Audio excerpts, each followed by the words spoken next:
Hey guys, I'm Mike here at Army Navy Outdoors, and today we're going to talk about the Mike's Trauma Kit. I use my experience in the National Guard. I'm trained as a combat lifesaver to build this kit. It's very basic. It has everything you need from a medium level to a severe level of trauma care. There's a couple things that aren't in there, and we'll go over that. But to start with, it's put into a modular EMT rip-away pouch. So you can attach it to a bag or to a belt or however you want to run your gear, or a vest, and you can separate it and put it onto your workspace so it's easier to work on your victims. All right. The first thing we got here is a CAT tourniquet on the outside. It's one of the most reliable tourniquets there are. It's also the standard issue for the United States Army. It's very easy to use. One-handed, you can put it on yourself, and it's very easy to put on other people. And then, of course, no kit's complete without your trauma shears for cutting through gear or clothing to get to your patient. All right. You open up your Velcro closure here, and your bag folds out. All right. Now I designed this to where it's pretty easy for you to get to everything from start to finish. So the first things that we've got in here, you've got 4 5-inch by 9-inch ABD pads. Okay, those are for wound assessment or small minor injuries. And then you have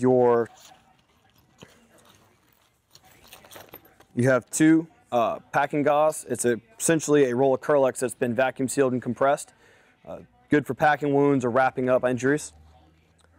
You have 2 6-inch Israeli trauma bandages. Now these are going to be your bread and butter for most of your trauma injuries. From sprained ankles to severe lacerations, gunshot wounds, all those different types of things can be handled with this.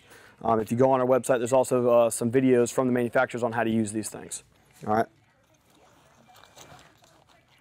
Next, you've got 2 separate packages of QuikClot in there for any heavy or major bleeding that you've got you can't get stopped with direct pressure or the other methods of doing it.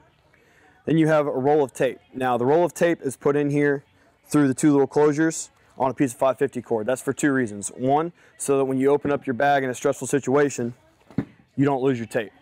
And 2, it's easier to just roll off of it if you're just trying to get a piece to tear off, and it keeps all your gear centralized while you're working. And if you need to take it off to wrap around an injury, it's tied up with a square knot. So all you got to do is push it together, and it comes right apart, and you can take it out and wrap around the leg or an arm or whatever you need to do. And then the last 2 things in your kit, you have a CPR kit, and then you also have a cravat, or what they call a triangular bandage. These are great for a number of things, anywhere from making slings to making improvised tourniquets. So be sure you get out there and do some research and learn your knowledge, or come see me here at the store, and I'll be happy to show you and explain how to use these different things. There's some little tips and tricks of the trade. Now the only things that you're really missing in here for major trauma are going to be things for like a sucking chest wound. Okay, you can use a plastic bag and tape for that, but we didn't include any type of chest seals or needles, because those are for more advanced practitioners, and if you don't have the training and the expertise to use those, you can really hurt somebody more than they already are. So feel free to add things to the kit when you need to if you have that level of skill. Otherwise, it's best that you don't if you're not trained right. Once again, guys, this is Mike with Army Navy Outdoors, and thanks for watching.